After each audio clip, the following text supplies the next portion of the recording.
मुद्दा मैं हूं आपके साथ नेहा दुबे और आज दरअसल हम मुद्दा में बात करेंगे कतर में भारतीय नौसेना के 8 अधिकारियों को सजाए मौत पर।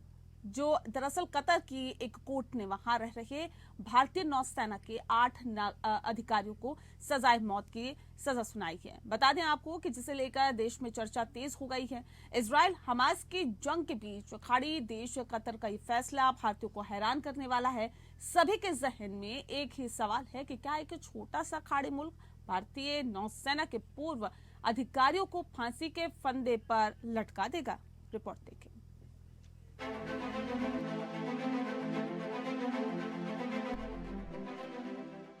आज दुनिया भर में ताकतवर मुल्क के तौर पर उभर चुके भारत के 8 पूर्व नौसैनिकों को सजाए मौत की सजा दे पाना कतर के लिए उतना आसान नहीं जितनी आसानी से सजा सुना दी गई है। खासकर तब जब भारत सरकार ने ऐलान कर दिया है कि कतर की अदालत के इस फैसले के खिलाफ हर तरह के कानूनी विकल्प का इस्तेमाल किया जाएगा।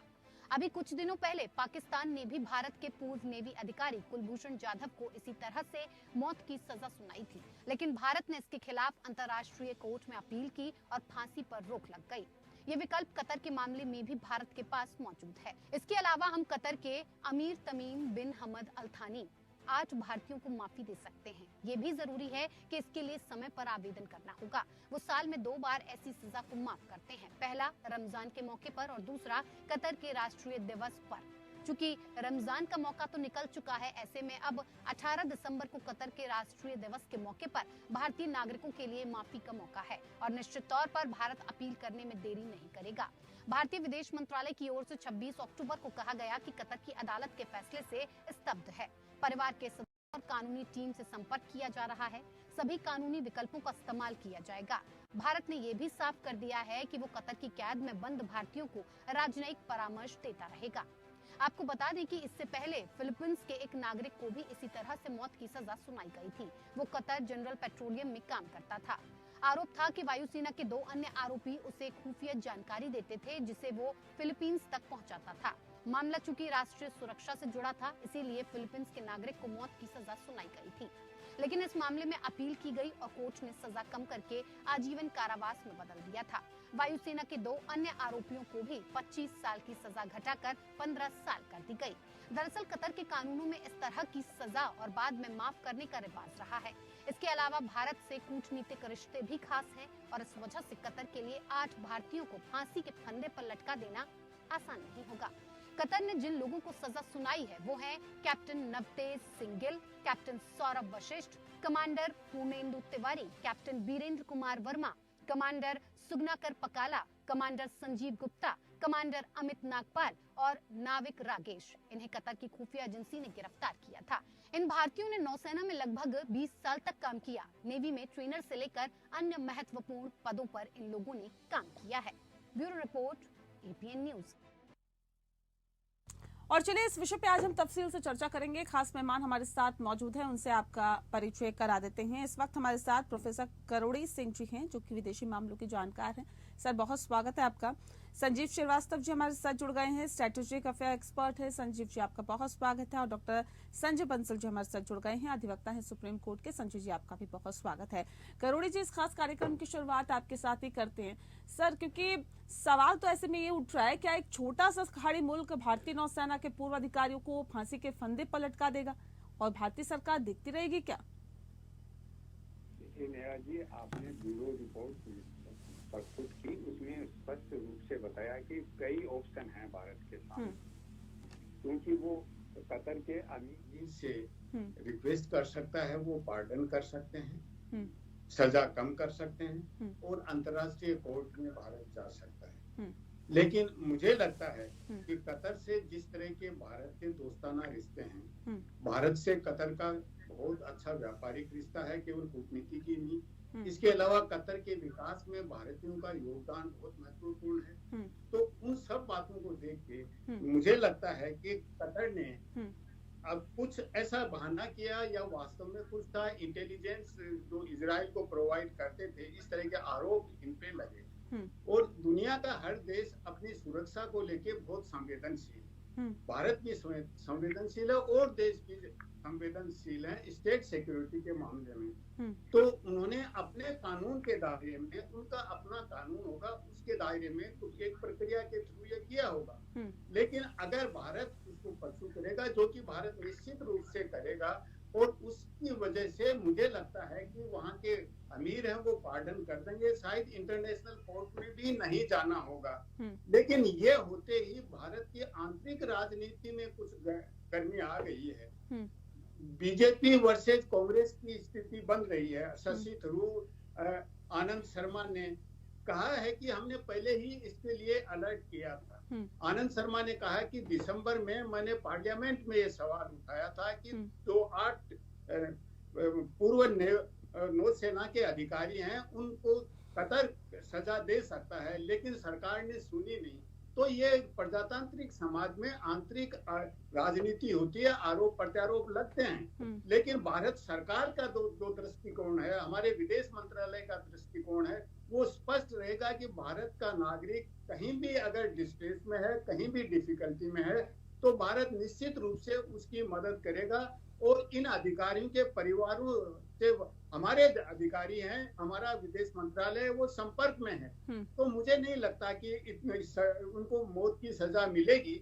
निश्चित रूप से कोई न कोई रास्ता निकल आएगा कूटनीतिक तरीके से, क्योंकि कतर भारत से इस तरह का रिश्ता नहीं रखना चाहता कि भारत और कतर के रिश्ते बिगड़े। ये कतर के इंटरेस्ट में भारत से कहीं ज्यादा है, और भारत इसको परसू करेगा तो कतर मान लेगा। जी न्याय। ठीक है संजीव जी, देखिए ऑप्शन की बात की है अभी करोड़ जी ने, ऑप्शन आपके मद्देनजर क्या है और कैसी रणनीतियां भारत की होनी चाहिए? देखिए, जैसा कि प्रोफेसर साहब ने कहा, मैं उनसे पूरी तरह से सहमत हूँ कि जो भारत और कतर के जो रिश्ते हैं वो लार्जली अच्छे रिश्ते हैं, और भारत और कतर के बीच का जो डायस्पोरिक लिंकेज है, वहाँ जो प्रवासी भारतीयों का जो बहुत बड़ा समुदाय है, 25% के लगभग की ये संख्या है। और जो कतर का आज का जो उत्थान और विकास हुआ है, जो संपन्नता वहाँ पे है, वो जाहिर है कि उसको बनाने में भारत का एक बहुत बड़ा योगदान है। भारत कतर से जो है नेचुरल गैस भी बड़ी मात्रा में आयात करता है, और कतर के जो अनेक सेक्टर्स में भारत के साथ क्लोज कोलैबोरेशंस हैं। तो कतर जाहिर है कि इस तरीके के जो भारत के प्रगाढ़ संबंध है कतर की, उसको कुछ भी ऐसा करके उसको जो है खराब नहीं करना चाहेगा। कतर के बारे में एक बात मैं और नेहा जी बताना चाहता हूँ। कतर एक ऐसा राष्ट्र है जो कि अपनी मध्यस्थता की भूमिका के लिए जाना जाता है। कतर जो है सभी राष्ट्रों के साथ, मिडिल ईस्ट रीजन में हो या विश्व में हो, सबके साथ एक बेहतर संबंधों को बना के रखने की कोशिश करता है। वर्तमान समय में आप देखिए तो हमास की जैसे आतंकी संगठन ने जो अनेक इजराइल के नागरिकों को बंधक बना रखा है, उसको छुड़ाने की जो प्रक्रिया चल रही है, जो बातचीत चल रही है, उसमें कतर की भूमिका सबसे अधिक महत्वपूर्ण है। यूनाइटेड स्टेट्स ऑफ अमेरिका और तालिबान के बीच में जो बातचीत शुरू हुई थी, वो दोहा में ही, कतर में ही हुई। अभी यूनाइटेड स्टेट्स ऑफ अमेरिका और ईरान के बीच में एक प्रिजनर स्वैप हुआ है, उसको कराने में भी कतर की बहुत बड़ी भूमिका है। यूनाइटेड स्टेट्स ऑफ अमेरिका के कतर के साथ बड़े अच्छे संबंध हैं। अमेरिका का जो सबसे बड़ा जो मिडिल ईस्ट रीजन में जो मिलिट्री बेस है वो कतर में ही है, और यूरोपीय राष्ट्रों के साथ भी कतर के अच्छे संबंध है। तो जो कतर की जो मध्यस्थता की जो भूमिका है, जिसको कि वो अपने आप को उसने ऐसी इमेज बना रखी है जैसे कि वो कोई प्रॉब्लम सॉल्विंग कंट्री के तौर पे जाना जाता है। तो ऐसा देश जो कि मध्यस्थता स्वयं भी करता रहा है अनेक मामलों में, उससे निसंदेह मेरा मानना है, जैसा कि प्रोफेसर साहब ने कहा, कि अगर उससे बातचीत की जाएगी, उससे कन्विंस कराने की कोशिश की जाएगी, और उसमें मतलब कतर भी भारत के साथ संबंध खराब करना नहीं चाहेगा, कुल मिला के ये आप कहना चाह रहे हैं। ठीक है संजय जी, मैं आपका रुख कर लेती हूँ सर, क्योंकि ये कहा जा रहा है कि कानूनी विकल्प भी तलाशे जा रहे हैं। क्या आपको कानूनी विकल्प नजर आ रहे हैं? भारत क्या कुछ कर सकता है कानूनी तौर पर?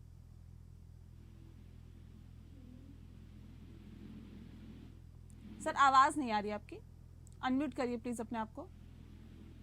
जी मैं देखिए सिर्फ कानून के बारे में ही बात करूंगा। सिचुएशन ये है कि 8 लोगों को वहाँ जो कतर की जो प्रिलिमिनरी कोर्ट है, क्रिमिनल कोर्ट, तो उसने जो है मौत की सजा सुनाई है। किन सर्कमस्टांसेस में सुनाई है, किस चार्ज पे सुनाई है, किन साक्ष्यों के आधार पे सुनाई है, वो पब्लिक डोमेन में नहीं है। 14 महीने से वो जो है कतरी प्रिजन में वो लोग थे, भारत सरकार के संज्ञान में ये बात थी, राजनयिकों के और फॉरेन मिनिस्ट्री के, एक्सटर्नल अफेयर मिनिस्ट्री के संज्ञान में ये बात थी। तो ये जितनी भी बातें अभी मैंने सुनी हैं जो डिप्लोमेटिक या जो इंटरनेशनल रिलेशंस की, वो तो हुई होंगी, मुझे नहीं लगता कि वो नहीं किया होगा भारत सरकार ने। और उसके बावजूद भी ये जो सजा जो है 8 लोगों को मौत की सजा सुना दी गई है। तो इसके बाद जो है, क्योंकि मामला अब कानूनी हो गया है, एक कॉम्पिटेंट कोर्ट ऑफ जुरिसडिक्शन एक सॉवरेन कंट्री की उसने एक लीगल वर्डिक्ट दिया है, उसका जो पहला जो समाधान है वो कानून में ही होना चाहिए। तो कानून में समाधान की बात ऐसी है कि सजा सुनाए जाने के 60 दिन के अंदर अंदर उनको अपील का राइट है। कोर्ट ऑफ अपील जो है, जो कतर की न्याय प्रणाली के हिसाब से जो वहां पर प्रोवाइडेड है, वो 60 दिन के अंदर अंदर वो लोग जो है इसके अंदर अपील फाइल कर सकते हैं। अब दिक्कत ये है, जो सबसे बड़ी दिक्कत जो मुझे महसूस हो रही है एक वकील होने के नाते, तो ये है कि पब्लिक डोमेन में कोई इंफॉर्मेशन ही अवेलेबल नहीं है। जैसे कि भारत के कानून में अगर कोई आदमी अरेस्ट होता है, किसी भी चार्ज में अरेस्ट हो, उसको जो जिस चार्जेस के आधार पर उसको अरेस्ट किया गया उसकी जानकारी देना अनिवार्य है। और यहाँ पर क्योंकि एक विदेशी मूल के विदेशी नागरिक का जो है मामला है, इंटरनेशनल कन्वेंशन के हिसाब से सरकार को, जो भी विदेश की सरकार है, उसको उस देश के नागरिक की जो एम्बेसी है, हाई कमीशन है, उसको इंटीमेट करना जरूरी है, काउंसलर एक्सेस देनी जरूरी है। वो इस केस में नहीं हुआ है। मैं तथ्यों के आधार पर कह सकता हूँ, क्योंकि काउंसलर एक्सेस ऑलमोस्ट 50 या 60 दिन के बाद दी गई है। 2 बार काउंसलर एक्सेस इसमें मिली है भारत को। और आज की डेट में जो मैंने पब्लिक डोमेन में सर्च करने की कोशिश करी, इवन जो एक्सटर्नल अफेयर्स मिनिस्ट्री है, उनको भी पूरे तथ्यों की जानकारी नहीं है। एग्जैक्टली किन चार्जेस पर इन 8 पूर्व नौसेना अधिकारियों का ट्रायल किया गया और उनको सजा सुनाई गई, वो उनकी जानकारी में भी नहीं है। जो मीडिया में घूम रहे हैं जो एलिगेशंस, उसमें ये कहा गया है कि वो एस्पियोनेज के इल्जाम में अरेस्ट हुए हैं, और एस्पियोनेज वो भारत के लिए नहीं कर रहे थे। वो बेसिकली एलिगेशन ये है कि वो इजराइल के लिए जो है वो जासूसी कर रहे थे, एक पनडुब्बी के प्रोजेक्ट के लिए। ये जो है सुना गया, ये अभी तक किसी ने कंफर्म नहीं किया, अनवेरीफाइड सब्सटेंशियल, ये अनसब्सटेंशिएटेड बात है। तो अब कानून के तौर पर पहली बात तो जैसे मैंने कहा कि 60 दिन के अंदर अंदर उनको अपील का अधिकार है, तो वो अपील की अपनी जो है प्रक्रिया पूरी करेंगे। उसमें दिक्कत सबसे बड़ी ये है कि भारत सरकार या उनके परिवार को कितनी एक्सेस मिले, क्योंकि उनके परिवार को तो आज तक कतरी सरकार ने वीजा भी नहीं दिया। वो वीजा के लिए वेट कर रहे हैं। उनके परिवार का कोई आदमी उनसे आज तक मिल नहीं सका। उनकी बात हुई है 1 या 2 बार, लेकिन उनको कोई इफेक्टिव असिस्टेंस जो है, जो एक बेसिक प्रिंसिपल है रूल ऑफ नेचुरल जस्टिस का, किसी भी आरोपी को पूर्ण रूप से उनको जो है अपनी को बचाने का अधिकार है हर कानून में, दुनिया के सिविल सोसाइटी में। मुझे नहीं लगता कि वो इस कानून का यहाँ कतर की सरकार ने पालन किया है, क्योंकि बहुत ही हश-हश मैनर में ये पूरा ट्रायल कंडक्ट हुआ है। जब चार्जेस नहीं पता, जब एविडेंस नहीं पता, तो डिफेंस किस तरीके से होगी? क्योंकि कतरी लॉ के अंदर एक कतरी वकील ही जो है वो उनके केस को कंटेस्ट कर सकता है। तो वहां किस किस्म की लीगल असिस्टेंस उनको दी गई ये भी मालूम नहीं है। तो भारत सरकार को इस मामले में बहुत ही संजीदा होकर गंभीरता से इन सब मुद्दों पर कतरी सरकार के ऊपर दबाव बनाकर उनको प्रॉपर लीगल असिस्टेंस मुहैया करानी चाहिए। ये तो कानूनी बात है। और बाकी जो है राजनीतिक चैनलों से राजनीतिक तौर पे जो जियोपॉलिटिकल सिचुएशन है उसमें भारत की सरकार कितना इफेक्टिवली जो है कतरी सरकार को जोर डाल के उनको जो है रिहा करवा सकती है। क्योंकि एक कुछ साल पहले जो एक मुआहदा हुआ, इंटरनेशनल ट्रीटी हुई है कतर के बीच में और हिंदुस्तान के बीच में, जिसमें कि जो सेंटेंस जिनको हो गया है इनके नागरिकों को रेस्पेक्टिव कंट्री में, उनको एक्सचेंज का भी एक जो है ट्रीटी साइन हुई है।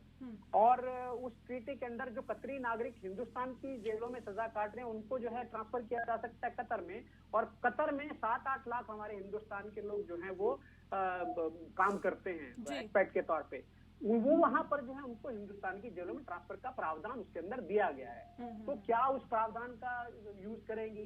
सबसे लास्ट में बात जो मैं कहना चाहूंगा कि अभी कैपिटल पनिशमेंट है। कैपिटल पनिशमेंट को अपील की कोर्ट में रिड्यूस करने के चांसेस बहुत फेयर चांसेस है, मैं ये मानता हूं बात को। क्योंकि कतर में मौत की सजा का प्रावधान तो है, लेकिन बहुत ही लिमिटेड मामलों में, जैसे कि एस्पिनाज के मामले में है, मर्डर चार्ज पे है, और ईस्ट निंदा जो उसके मामले में 2-3-4 मामलों में सिर्फ वो मौत की सजा देते हैं। तो वो कोई कॉमन नहीं है, और 8 लोगों को मौत की सजा देना कोई बहुत छोटी बात नहीं है। 2020 में लास्ट वहाँ जो है कैपिटल पनिशमेंट दी गई थी एक नेपाली नागरिक को, लेकिन उसमें दिक्कत ये है कि वो जो इंटरनेशनल कन्वेंशन के हिसाब से इंटीमेशन जो है उस देश के कंट्री को दिया जाता है उस मौत की सजा का, वो उन्होंने सिर्फ एक दिन पहले दिया, और नेपाल की सरकार कुछ नहीं कर सके, अगले दिन उस आदमी को एग्जीक्यूट कर दिया नेपाल ने। तो ये बहुत ही सावधानी से, बहुत ही संजीदा तौर पर सरकार को इसके ऊपर काम करना पड़ेगा। और सबसे जरूरी बात यह है कि उनके परिवार के लिए वीजा का अरेंजमेंट किया जाए कतर का, ताकि वो लोग वहां जाकर उनसे मिल सके और उनके लिए एक सही तरीके की लीगल असिस्टेंस का प्रबंध कर सके। ठीक है करोड़ी जी, क्या वाकई जितनी गंभीरता इस पूरे मसले पर दिखानी चाहिए सरकार को, उतनी गंभीरता नहीं दिखा रही है सरकार? तो हो गया है, डिस्कनेक्ट तो हो गया है। नहीं सर, आपकी आवाज अब तक पहुंच रही है।